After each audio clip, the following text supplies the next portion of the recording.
여러분의 구독과 좋아요, 알람 설정은 저에게 큰 힘이 됩니다.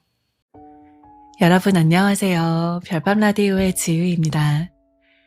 추석 연휴가 이제 막바지에 이르렀죠.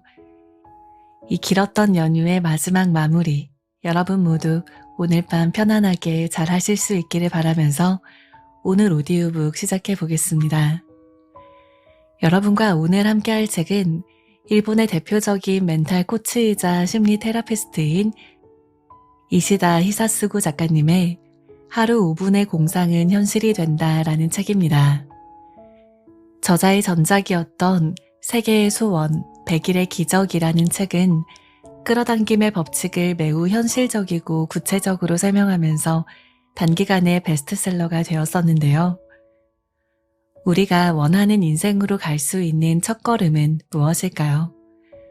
부자가 되면 좋겠다, 취직을 잘하면 좋겠다라는 막연한 바람이 아니라 자신이 원하는 것을 정확하게 아는 것이라고 합니다. 그리고 그것을 사소하더라도 글로 적어보는 거죠. 정확한 목표와 정확한 계산으로 무한한 우주의 한 지점으로 정확하게 도착하는 탐사 로켓과 같이 우리의 인생도 마찬가지로 작동한다고 하는데요. 갖고 싶은 물건과 같은 사소한 희망사항에서부터 당장 사업에 필요한 돈이나 원하는 직업, 자격증 등등 우리가 원하는 것을 정확하게 알고 그것을 목표로 한다면 지금 바로 해야 할 일이 명확해져서 우리 막연했던 그 인생의 방향이 결정되게 된다고 합니다. 그리고 책에서는요, 신호와 에너지, 이 두 가지가 운의 정체라고 말하는데요.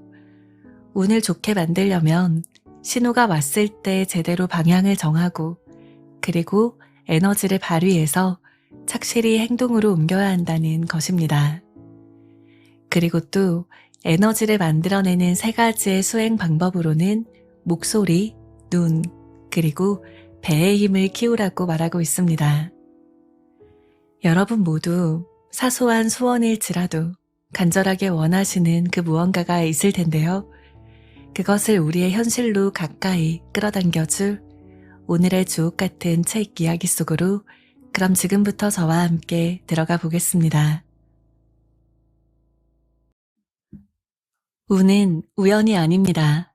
바꿀 수 있습니다. 복숭아 동자를 보면 아무리 옛날 이야기라고 하지만 어린아이 혼자 도깨비가 사는 섬에 가는 것은 있을 수가 없습니다. 하지만 할머니와 할아버지는 가도록 했는데요. 가는 길에 수수경단을 좋아하는 개와 원숭이, 꿩이 있다는 사실을 미리 알았기 때문입니다. 이것이 우주의 계산입니다.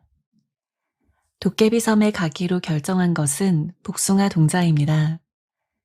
우선 방향을 정하고 수수경단을 들고 길을 떠났습니다. 그러자 섬으로 가는 길에 필연적인 만남이 찾아왔고 수수경단을 먹으면서 도깨비를 퇴치할 수 있었습니다. 결코 내일 길을 떠날 거야 라고 허풍을 떨지 않았죠. 길을 떠난 그 순간 운이 따르기 시작한 것입니다. 복숭아 동자 이야기에서 필연적인 만남은 우주가 보낸 신호이고 수수경단은 에너지입니다. 신호와 에너지, 이 두 가지가 운의 정체입니다. 다시 말해 운을 좋게 만들려면 제대로 방향을 정하고 착실하게 행동으로 옮겨야 한다는 것입니다. 만약 지금 여러분이 명확한 방향을 향해서 움직이기 시작했다면 지금 시점에서 이미 운은 좋아지고 있습니다. 소원은 그곳을 향해 움직이기만 해도 우주로부터 신호와 에너지가 솟아나서 언젠가는 반드시 이루어지기 때문이죠. 신호는 갑자기 훅 하고 하늘의 목소리처럼 찾아옵니다.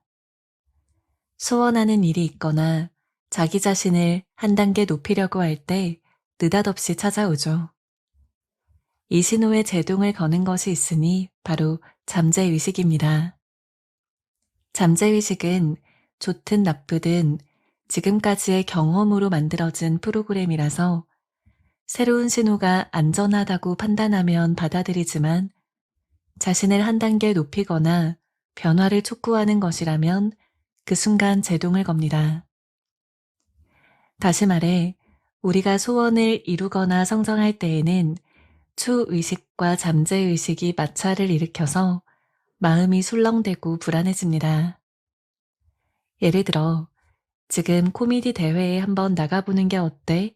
라는 말을 들었을 때 마음이 두근거리면서 술렁였습니까? 그렇다면 그것은 초의식이 보낸 메시지입니다. 내가 그랬던 것처럼 그 술렁임을 행동으로 옮긴다면 반드시 크게 성장할 것입니다. 그래서 말씀드립니다. 무엇 하면 좋겠다의 무엇에 지금 어떠한 말이 들어 있습니까? 질문을 받자마자 딱 떠올랐죠? 그렇지 않다면 무슨 말을 넣고 싶나요? 분명히 떠오르는 것이 있을 겁니다. 혹시 술렁임이 이렇습니까? 그렇다면 축하합니다. 그게 바로 신호입니다. 어쨌든 이 신호는 대개는 스트레스를 동반합니다. 왜냐하면 이제부터 변화가 생길 테니까 저항이 있는 것은 당연한 일이죠. 이 밖에도 만약에 어떠한 술렁임이 느껴진다면 반드시 종이에 써보기를 바랍니다. 일단은 써보기만 해도 깔끔하게 정리가 되니까요. 다음은 그 술렁임을 일으키는 신호를 행동으로 옮기기를 바랍니다. 복숭아 동자도 내일부터 열심히 해야지 라고 말만 한 것이 아니라 바로 길을 떠났기 때문에 도깨비를 물리칠 수 있었습니다. 여러분도 지금 술렁임을 느꼈다면 망설이지 말고 행동으로 옮겨야 합니다. 이 과정에서 상당한 스트레스를 받겠지만 안심해도 괜찮습니다. 이때 받는 스트레스는 몸에 좋을 뿐만 아니라 최고니까요. 에너지를 만들어내는 3가지의 수행 방법으로 목소리와 눈, 배에 관해서 이야기했습니다. 우선 목소리입니다. 어쨌든 제일 먼저 목소리를 내는 것부터 시작해 봅시다. 어포메이션이라고도 하는데 힘차게 선언을 하면 점점 소원을 이루게 됩니다. 때로는 바보라도 된 것처럼 좋았어. 아주 잘생겼군. 고맙습니다. 매출 증가. 할 수 있다. 라고 외쳐보면 좋습니다. 어른이 되면 소리내어서 말할 일이 줄어들기 때문에 이렇게만 해보더라도 변화를 상당히 체감할 수 있습니다. 단 조심해야 할 건 그저 목소리만 크게 내면 주위에 민폐가 된다는 점입니다. 조용한 레스토랑 같은 데서 큰 소리로 떠들면 주변 사람들에게 눈총을 받죠. 중요한 것은 울림입니다. 그렇다면 어떤 목소리가 울림이 좋고 매력적일까요? 다름 아닌 편안한 목소리입니다. 긴장한 목소리는 목구멍이 위축되어서 울림이 나빠지기에 듣기가 불편합니다. 그래서 목소리가 커도 울림이 나쁘면 듣기가 괴로운데요. 먼저 마음을 편안하게 가져보세요. 그리고 숨을 내쉬고 힘을 뺍니다. 자, 이제 발성해 보세요. 그 다음은 눈입니다. 이건 간단합니다. 눈을 부릅뜨면 됩니다. 그러면 평소처럼 눈을 뜨고 말했을 때와 부릅뜨고 말했을 때 어떻게 다른지 한번 들어봅시다. 먼저 평소처럼 눈을 뜨고 고맙습니다 라고 말해보세요. 이어서 눈을 부릅뜨고 고맙습니다 라고 말해보세요. 느낌이 전혀 다를 겁니다. 쉬우니까 당장 해보세요. 남의 이야기를 들을 때에도 눈을 크게 뜨고 들으면 굉장히 좋습니다. 말은 귀로 듣는 것이 아니라 눈으로 듣는 것입니다. 그리고 때때로 그렇습니까? 대단하군요 라고 맞장구를 쳐주면 상대방은 더욱더 신이 날 겁니다. 상대방의 기분이 좋아지면 여러분도 행복하겠죠? 목소리를 낼 때에는 눈을 부릅뜬다는 점을 기억하세요. 목소리와 눈만으로도 상당한 에너지가 나옵니다. 벌써 기분이 좋아지고 신이 날 겁니다. 하지만 이 두 가지로는 불안정한 상태입니다. 기분이 고조되기만 하면 엉뚱한 소리를 하는 사람이 있기 마련입니다. 예를 들어서 1년 안에 10억 원을 벌겠습니다 라든지 내년 올림픽에서 금메달을 딸게요 라는 식으로 기분 내키는 대로 말하게 하는 세미나도 있습니다. 그런데 이렇게 떠들고 나면 대체로 다음 날에는 자기 혐오에 빠지고는 하는데요.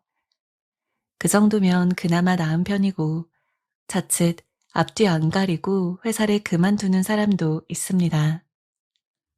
이럴 때에는 배에 물어봅니다. 1년 안에 10억 원이 무리는 아니지만 배가 제대로 받아들이지 않는다면 실패하니까요. 이럴 때에는 배꼽 아래, 이른바 단전에 의식을 집중하고 소원을 빕니다. 숨을 내쉬고 몸에 힘을 빼고 단전에 의식을 모아서 해보자 라고 말합니다. 이때 쿵 하는 느낌이 있으면 된 겁니다. 요컨대 이 목소리와 눈과 배가 중요한데요. 이것은 각각 언어, 사고, 행동에 대응합니다. 진원 밀교에서는 신구의라고 말하는데 이 세 가지가 합쳐져야 비로소 진정한 에너지가 나오는 것입니다. 이 자리에서 한번 해봅시다. 구체적인 소원을 떠올리고 무엇이 이루어졌다 라고 외쳐보는 겁니다. 목소리와 눈과 배를 의식하면서 예를 들면 여자친구가 생겼어요 라든지 월 수입 1,000만 원을 돌파했다 라고 외쳐보는 것입니다. 이렇게 함으로써 에너지가 충전됩니다. 그리고 무엇보다 중요한 것은 자신의 소원을 사랑하는 것입니다. 그 사랑을 때때로 청춘이라고도 부르는데요. 사람은 누구나 무조건 하고 싶은 일이 있습니다. 사실 나의 기준은 돈을 번다거나 인정받는 것이 아니라 청춘하고 있는가, 사랑하고 있는가입니다. 예를 들어 작년에는 후쿠오카에서 도쿄까지 자전거로 강연하면서 달렸는데 이것은 나에게 청춘입니다. 청춘이 있기에 하는 것입니다. 그때는 엄청난 에너지가 나오니까요. 따라서 부디 글로 써보면 좋겠습니다. 꼭 하고 싶은 일이나 갖고 싶은 것을 글로 써보세요. 써넣을 때 이유 없이 기분이 고조되어 청춘을 느끼면 좋겠습니다. 그리고 가능하다면 그 일을 하는데 드는 비용도 적어주기를 바랍니다. 마지막으로 바라는 것을 이루려면 어떻게 해야 될까요? 여기에서 한 번 더 말하겠습니다. 무엇 하면 좋겠다. 그 무엇이 바로 실현을 위한 신호입니다. 자, 이제 앞으로 나아가 봅시다. 필요한 돈을 끌어당기는 가장 확실한 방법. 돈을 벌고 싶으면 에너지를 아끼지 마라. 복숭아 동자에서는 수수경단이 바로 에너지라고 말하는데요. 현실 사회에 대입하면 그 정체는 바로 돈입니다. 복숭아 동자가 개와 원숭이, 꿩을 수수경단으로 고용했다고 생각하면 그것은 그대로 돈이 됩니다. 꿈을 깨뜨리는 소리 같지만 결국 복숭아 동자도 돈으로 도깨비를 물리친 것입니다. 요즘 내 마음속에는 풀코스 마라톤 완주라는 술렁임이 일고 있습니다. 이왕 할 거면 나 혼자 마음대로 42.195km를 달리기보다는 정식 마라톤 대회에 출전해서 뛰고 싶습니다. 비록 지금은 5km도 달리지 못하지만 후쿠오카 마라톤을 예로 들어 본다면 응모하더라도 추첨으로 참가자를 선발하는 데다 출전 경쟁률도 자그마치 5대 1이나 됩니다. 그런데 자선 기부로 100만 원 이상의 참가비를 내면 추첨 없이 출전이 가능합니다. 하늘의 운을 맡기고 당첨되면 출전하는 쪽으로 마음을 정해도 그만이지만 확실히 출전할 수 있는 방법이 있다면 그쪽을 택하는 편도 좋습니다. 다시 말해서 100만 원의 여유 자금이 있으면 풀코스 마라톤 완주라는 술렁임을 처리할 수 있는 것입니다. 결국 세계 일주를 하든 결혼정보회사에 등록하든 경력을 기르기 위해서 자신에게 투자를 하든 부모님과 온천 여행을 가든 멋을 부리든 전부 다 돈이 듭니다. 그래서 돈은 에너지 그 자체입니다. 이 세상은 사회에 쏟은 에너지 대부분이 돈으로 돌아오는 구조로 이루어져 있습니다. 열심히 일해서 사회에 공헌을 하면 그대로 급여나 매출로 환원되는 것입니다. 그러므로 돈을 벌고 싶다면 먼저 써야 합니다. 하지만 쓰는 데에도 에너지가 필요하죠. 그리고 큰 에너지를 내면 그만큼 큰 에너지가 들어옵니다. 탄생 때부터 줄곧 팽창해온 우주는 끝없이 예금이 늘어나는 은행과도 같습니다. 우주에 에너지를 맡기면 반드시 상당한 이자를 붙여서 돌려주는데요. 그렇게 하면 자기 자신의 그릇도 커지기 마련이라서 더 많이 베풀게 됩니다. 그러면 주는 사람은 점점 더 넉넉해지고 반대로 뺏을 생각만 하는 사람은 빚을 진 것처럼 많은 이자를 지불해야 하기 때문에 점점 더 가난해집니다.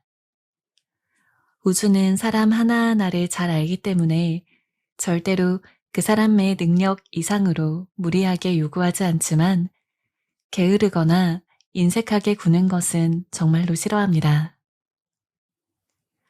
우주는 청춘을 좋아한다. 돌쟁이가 아장아장 걸음마를 시작하면 주위 어른들은 박수를 치면서 크게 기뻐하지만 20살 된 청년이 걷는 것을 보고 대견해하는 사람은 아무도 없습니다. 하지만 20대 운동선수가 금메달을 따면 세상은 난리가 나죠. 그리고 가령 그 선수가 본선전에 부상을 입었지만 열심히 재활해서 출전했다면 그 사실만으로도 영웅 대접을 받게 됩니다. 왜냐하면 거기에는 감동이 있기 때문입니다. 첫 걸음마를 시작하는 아기를 보면 사람들은 감동합니다. 유치원에 간 아이가 춤을 추고 노래하는 모습을 보면 감동합니다. 아이가 열심히 공부를 해서 시험에 합격하면 감동하죠. 운동선수가 금메달을 따면 감동합니다. 지금까지 2km도 달리지 못하던 중년 남성이 풀코스 마라톤을 완주하게 되면 감동합니다. 설령 목표를 달성하지 못하더라도 노력하는 모습을 보면 사람들은 감동합니다. 각자 활동하는 무대는 달라도 우주는 다른 사람에게 얼마나 큰 감동을 주었는가를 기준으로 판단하는데요. 다시 말해서 많은 사람이 감동할 만큼의 에너지를 발산한 사람에게는 그에 걸맞은 이자를 붙여서 돌려준다는 이야기입니다. 그러면 어떻게 해야 많은 사람을 감동시킬 수가 있을까요? 이것을 위해서는 먼저 나 자신부터 감동해야 합니다. 사실 나도 감동이 있느냐 없느냐를 기준으로 일을 합니다. 나는 종종 감동이 있는 인생을 청춘이라고 부릅니다. 모든 판단의 기준은 바로 이 청춘의 유무입니다. 복숭아 동자가 동료를 이끌고 자기보다 힘센 도깨비를 무찌르러 간 것도 가슴 뜨거워지는 청춘의 일이죠. 요컨대 하려는 일에 청춘이 있다면 득이 되든 말든 나는 일단 저지릅니다. 우주는 순수한 존재이다. 우주는 청춘을 가득 품고 설레는 마음에 두근거리며 감동의 눈물을 흘리면서 애쓰는 인간을 응원하게 됩니다. 그리고 그런 이들을 결국 넉넉하게 만들어줍니다. 물론 그들에게는 돈도 저절로 들어옵니다. 소원을 사랑하라고 말했는데 이건 역시 같은 맥락에 있습니다. 청춘에는 사랑이 있기 마련이고 나이를 먹어도 사랑이라는 감정은 정말 중요합니다. 여러분이 하고 싶어 하는 일들에는 감동이 전해지나요? 이왕 하고 싶은 일을 할 바에는 감동해서, 사랑해서, 눈물을 흘리면서 할 수 있다면 좋겠습니다. 단, 아무리 그렇더라도 하고 싶은 일을 하려면 대개 돈이 필요합니다. 그러므로 이제부터는 본론인 하고 싶은 일을 하는데 필요한 돈을 나의 가까이로 끌어당기는 방법에 대해서 이야기하고자 합니다. 돈이 필요하면 천사에게 부탁하자. 이제부터는 단계에 맞추어서 돈을 가까이 끌어당겨 봅시다. 첫 단계는 원하는 금액을 명확하게 하는 것입니다. 사람들은 막연히 돈이 많으면 좋겠다, 돈이 없어, 복권에 당첨되면 좋겠다 라고 생각하는 정도이지 정확한 금액에 초점을 맞추는 경우는 별로 없습니다. 2006년 11월 회사를 그만두고 1년 반쯤이 지났을 때 결혼을 생각하던 여자친구가 나에게 결혼 박람회에 가보자는 이야기를 꺼냈습니다. 썩 내키지 않았지만 무료 시식회도 있다는 말에 넘어가서 두말 없이 따라 나셨죠. 그리고 그곳에서 아주 좋은 예식장을 안내받았습니다. 어쩌다 보니 담당자와 가격 흥정까지 하게 되었는데 순간 나의 몹쓸 버릇이 튀어나와서 나도 모르게 그만 덜컥 값을 깎아버렸습니다. 이렇게 된 이상 없던 일로 할 수는 없었습니다. 그 자리에 분위기도 있고 해서 눈 딱 감고 계약서에 사인을 하고야 말았죠. 하지만 당시에 나는 줄타기 같은 생활을 하고 있던 터라 결혼자금 따위는 없었습니다. 얼마나 가난했는지 예식장 계약금 100만 원을 예비 신부가 대신 내줄 정도였습니다. 하는 수 없이 지푸라기라도 잡아보자 하는 마음으로 어떤 성공한 사람에게 들은 방법을 시도해 보기로 했습니다. 예금 통장에 원하는 액수를 적어 넣는 기술이었습니다. 우선은 2천만 원. 결혼식 한 달 전까지 돈 2천만 원이 필요했기 때문에 2007년 9월이라는 날짜와 2천만 원이라는 금액을 써넣었습니다. 그러자 다음 달에 내가 취급하던 상품의 커미션이 2배가 되었습니다.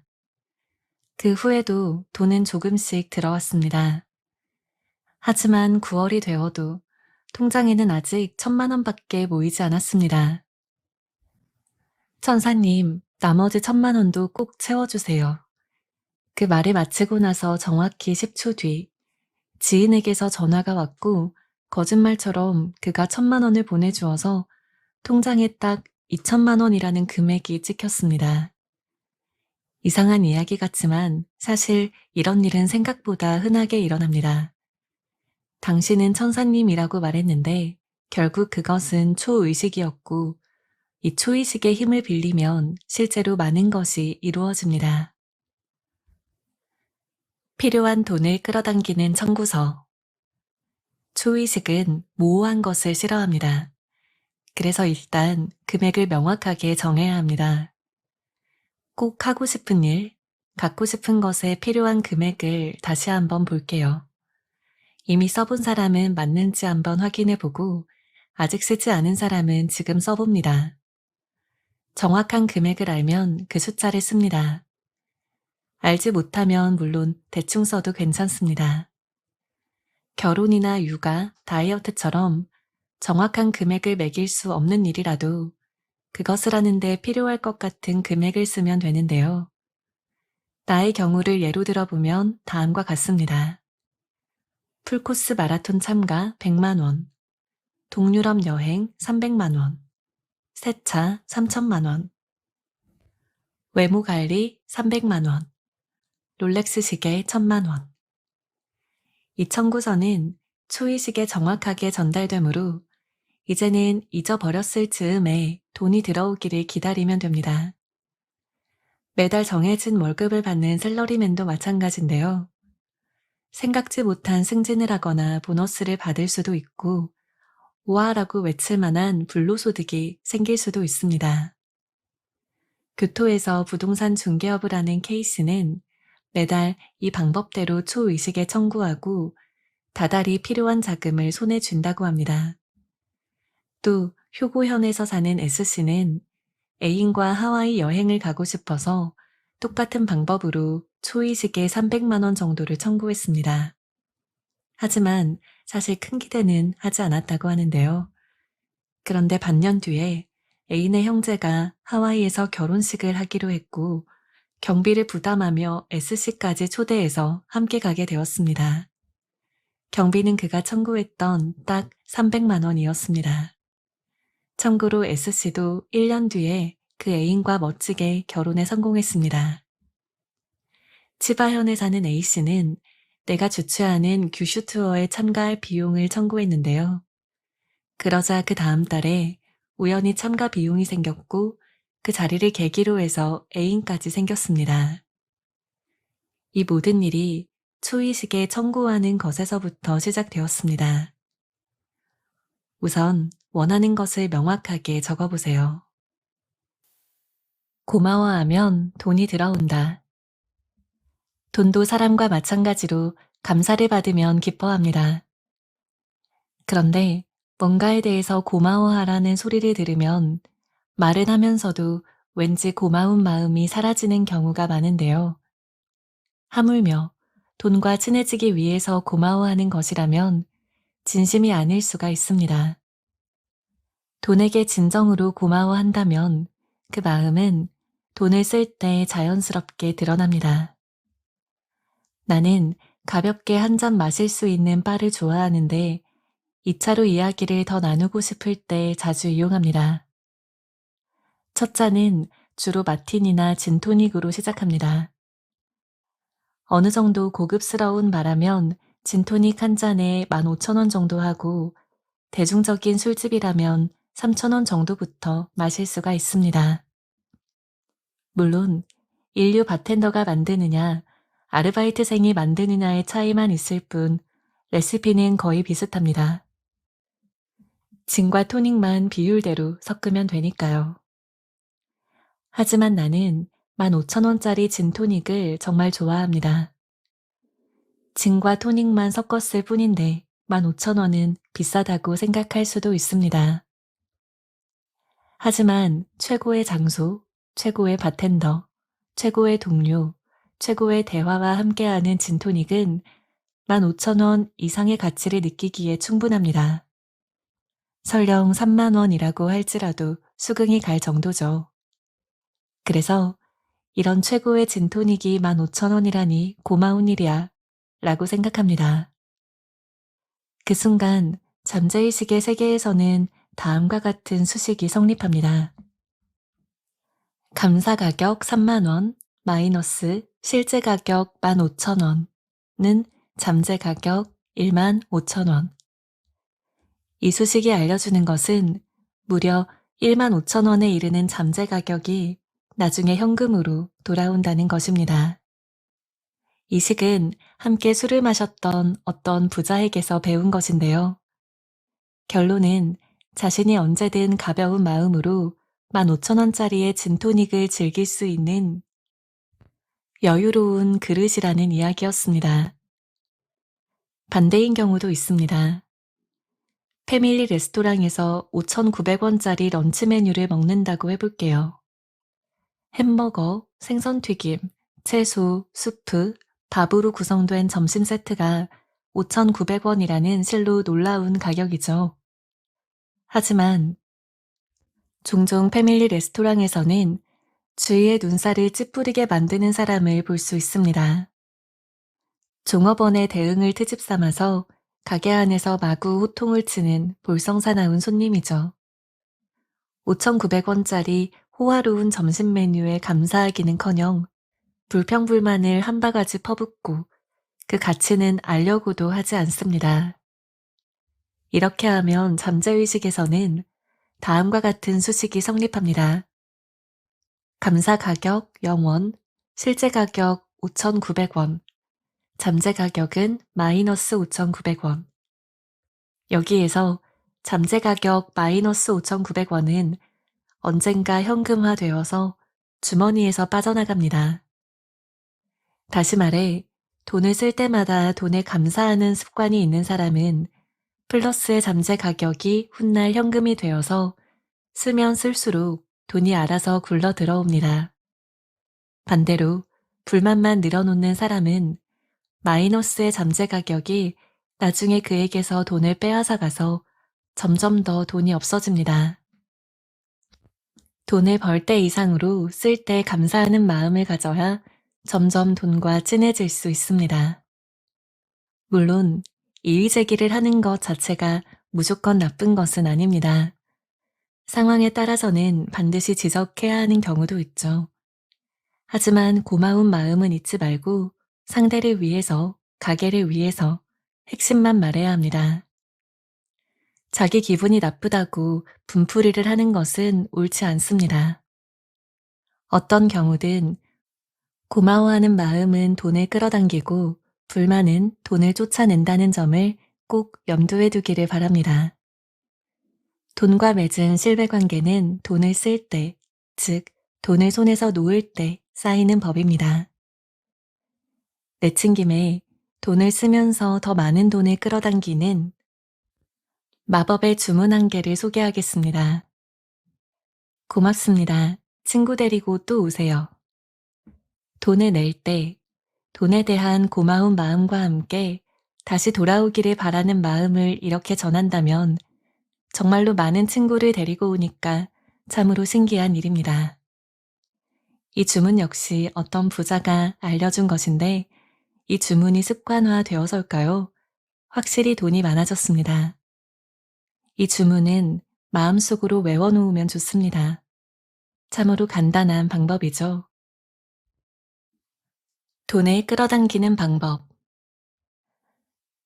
발효를 진행시키는 방법은 바로 기쁨입니다. 서서히 부풀어 오르는 풍요로운 느낌이요. 사람이 음식을 먹는 동기가 단지 죽을지 모른다는 공포 때문만은 아니죠. 공포가 고급 레스토랑에서 맛있는 음식을 먹을 이유는 절대로 되지 않습니다. 사람은 누구나 맛있는 음식을 먹고 싶어 합니다. 15,000원짜리 진토닉도 마시고 싶어 하죠. 왜냐하면 기쁘기 때문입니다. 그리고 그 감정이 강렬할수록 풍요로운 현실을 빨리 끌어당깁니다. 지금으로부터 약 10년 전의 일입니다. 독립한 뒤 4개월쯤 지나니 가지고 있던 돈이 바닥났습니다. 어떻게 하면 프리랜서로 돈을 벌 수 있을까? 단숨에 고온으로 달구어진 공포라는 감정은 4개월째에 어떤 신호를 보내왔습니다. 그것은 지인에게 가끔 빌려보던 포장도 제목도 없는 복잡한 DVD였는데 내용은 세이즈 연수에 관한 것이었습니다. 밤 11시가 넘어서 별 생각 없이 노트북에 DVD를 넣고 재생시켰습니다. 수십 년 된 낡은 카메라로 녹화한 듯 열악한 화질, 더구나 도중에 스피커 한쪽 음성이 사라져서 잘 들리지도 않던 소리, 화이트보드의 글자도 강사의 얼굴도 제대로 보이지 않았죠. 그런데 정신을 차리고 보니 어느덧 새벽 5시, 꿈결인 듯 아닌 듯 밤새워 보고 있었던 것입니다. 동쪽에서는 어슴풀에 하늘이 열리기 시작하는데 그 순간 강렬한 깨달음이 전해졌습니다. 이제 나는 절대로 돈에 쪼들리지 않는다. 내 가슴은 터질 듯 두근거렸습니다. 그 DVD 속 강사는 당시 5년 뒤까지 일정이 차 있어서 외출조차 하기 힘들다는 영업의 신 가가타 아키라였습니다. 가가타 씨의 세일즈 방법을 실천하면 어떤 물건이든 팔 수 있을 것 같고 돈에 쪼들릴 일도 영원히 없을 것 같았죠. 그것을 실감하자 가슴이 터질 듯 벅차오르는 기쁨에 휩싸였습니다. 그러나 당시에 내게는 팔 물건이 없었고 당연히 수입도 없었습니다. 그래도 뭔가를 팔고 싶다, 팔고 싶다, 팔고 싶다 하는 열망에 사로잡혔죠. 이러한 강렬한 바람은 금세 팔 수 있는 상품을 끌어당겨 왔습니다. 그 다음 달부터 그 상품을 팔기 시작해서 결국 3년 동안 계속해서 팔았습니다. 이런 기적 같은 끌어당김 덕분에 지금처럼 세미나와 상담을 본격적으로 시작하기 전까지 잘 생존할 수 있었습니다. 여담이지만 DVD를 만나고 3년 후에 어떤 회사의 초대로 그토록 염원하던 가가타 씨의 생생한 연수를 받을 기회가 주어졌습니다. 놀랍게도 그는 나와 상당히 가까운 곳에 살고 있었고 게다가 나와 같은 출판사에서 책을 내기도 했습니다. 이 정도의 싱크로라면 우주의 계산이 틀림없습니다. 역시 운이 좋았습니다. 우주의 계산이 있는 것이 분명했습니다. 하루 5분의 공상은 현실이 된다. 지금 또 한 가지 놀라운 사실을 확인했습니다. 여러분이 이 책을 손에 들고 있다는 사실입니다. 오늘 하루에만 수백 권의 책이 간행되고 1년으로 계산하면 수만 권이 발행됩니다. 그 이전에 나온 각종 서적까지 합치면 수억 단위의 책의 우주 속에서 이 책 한 권을 집어든 것이죠. 이것은 기적과도 같은 확률입니다. 정말이지 대박이라고 생각하지 않나요? 진짜로 끝내주는 사건입니다. 지금 여러분이 이 책을 읽기 전과 비교해서 어떤 기쁨에 휩싸여 있다면 이 책과 당신은 만나야 했기 때문에 만난 것입니다. 이 기쁨은 앞으로 더욱더 커져서 그에 어울리는 현실을 불러올 것입니다. 지금의 이 기쁨 모드에서 다시 한번 143쪽에 꼭 하고 싶은 일, 갖고 싶은 것으로 돌아가 보세요. 그리고 자신이 쓴 내용을 보면서 이렇게 공상해 보세요. 이 꿈이 실현되면 기분이 어떨까? 이 꿈이 실현되면 이 기분을 누구에게 전할까? 잠시 공상을 하면서 가만히 음미해 보세요. 이 순간 조금이라도 눈자 위의 열기를 느꼈다면 준비 완료입니다. 다시 말해 감동하고 있다는 뜻입니다. 공포의 노예로 움직이는 것이 아니라 기쁨이 충만한 상태에서 차례차례 감동을 끌어당길 준비가 된 것입니다. 자, 이제 공상에 빠져봅시다. 나라면 다음과 같이 할 것입니다. 풀코스 마라톤 참가 100만 원. 굉장히 힘들고 고통스럽겠지만 포기하지 않고 달리면 결승선에서는 울음이 터지겠지. 그런 아버지의 모습을 아이에게 보여주는 것도 나쁘지 않아. 동유럽 여행 300만 원. 가고 싶은 나라는 터키, 그리스, 아르메니아. 마음이 맞는 사람들과 함께라면 최고일 거야. 그리스 와인을 꼭 마셔보고 싶다. 인생을 만끽하는 내 모습을 보면 부모님도 기뻐하시겠지. 새 차 3천만 원. 지금 타는 차는 소형 외건인데 미니밴으로 바꾸면 좀 더 쾌적하게 운전할 수 있을 거야. 아, 기분 좋다. 차가 커지니까 아이들이 정말 좋아하네. 물론 아내도 기뻐하고 역시 잘 샀군. 외모 관리 300만 원. 옷이나 패션 전문가의 도움을 받아서 지금보다 더 멋지게 변신하면 업무에도 신뢰감이 높아지고 스스로의 자신감도 향상될 거야. 우선 아내에게 칭찬받고 싶다.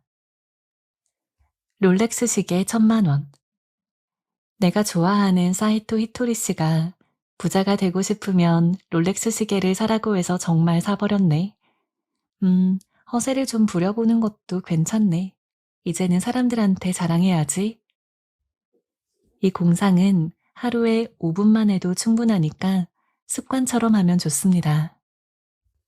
자기 전에 이불 속에 들어가서 5분 동안 그저 공상하면 됩니다. 희죽희죽 웃으면서 하면 훨씬 효과가 좋습니다. 특히 잠들기 전의 시간은 정신이 멍해지고 잠재의식이 우위에 있기 때문에 이미지를 그려낼 때 한층 더 깊이 들어갈 수가 있습니다. 이 좋은 시간을 그냥 둔다는 건 너무 아깝습니다. 공상을 할 때 누구에게, 누구와는 빠지지 않는 핵심인데요.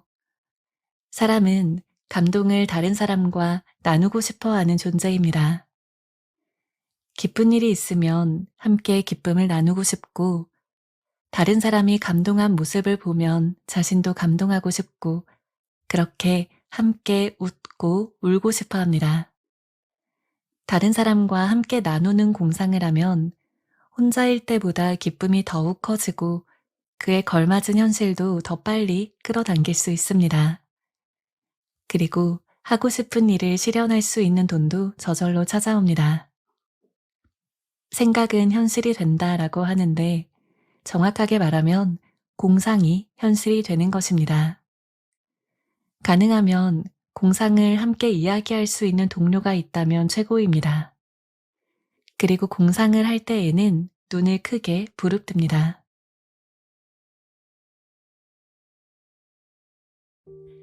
네, 오늘의 라디오는 여기까지입니다. 당신이 무엇인가를 간절히 바라면 온 우주가 협력해서 그것을 실현할 수 있게 도와준다. 파울루 코엘료의 연금술사 책에 나오는 말입니다. 우리의 정신은 의식과 잠재의식, 초의식 이렇게 세 개의 구조로 이루어져 있다고 해요. 의식은 순수하게 바라는 마음이고요. 잠재의식은 안정과 안전을 지키기 위해서 새로운 변화를 거부하는 마음, 그리고 초의식은 성장을 위해서 변하고자 하는 마음이라고 합니다. 파울루 코엘료가 말했던 온 우주의 협력이라고 부르는 것이 바로 초의식의 신호이지 않을까 싶습니다. 오늘 여러분께 소개해드린 책 이시다 히사스구의 하루 5분의 공상은 현실이 된다라는 책에서는요. 이렇게 막연한 주제였던 의식과 잠재의식, 초의식에 대해서 이해하기 쉽게 설명해서 우리 일반 독자들도 쉽게 이해할 수 있도록 해주는데요. 이 수많은 책들에서 다루고 있는 끌어당김의 법칙이라는 것을 우리의 돈과 직업 등등 우리가 현재 바라는 욕망들에 곧바로 적용할 수 있도록 아주 쉽고 설득력 있게 설명해주고 있어서 더 흥미롭게 읽어내려갈 수 있었던 책이었습니다. 저는 이시다 히사스구 작가님의 팬이 될 것 같아서 이분의 다른 책들도 하나하나 또 읽어내려가려고 하는데요. 오늘 여러분께 소개해드린 문구 중에서 또 저에게 가장 와닿았던 문구가 하나 있습니다. 바로 청춘하고 있는가, 사랑하고 있는가 이 질문인데요. 저는 이 질문을 저 스스로에게 던져보면서 지금으로부터 10년이 지나고 난 후에도 이 질문을 저에게 던져보려고 합니다. 청춘하고 있는가? 내가 원하는 그 소원을 진심으로 따뜻하게 사랑하고 있는가? 라는 질문일 거고요. 또 사랑하고 있는가? 이건 말 그대로 내 인생을 또 내가 사랑하는 그 사람들을 사랑하고 있는가? 라는 질문이겠죠. 여러분께도 마음에 드는 구절이 있으시다면 그 구절 마음에 꼭 새기시고 5년 후에도 10년 후에도 스스로에게 질문하실 수 있는 시간 가져보셨으면 좋겠습니다. 그러면서 여러분도 제가 느낀 이러한 뜨거운 열정, 설렘 느껴보실 수 있으면 좋겠습니다. 자, 그럼 오늘 라디오는 여기에서 마무리 인사를 드릴게요. 모두 따뜻하고 편안한 밤 보내시길 바랍니다. 잘 자요. 안녕.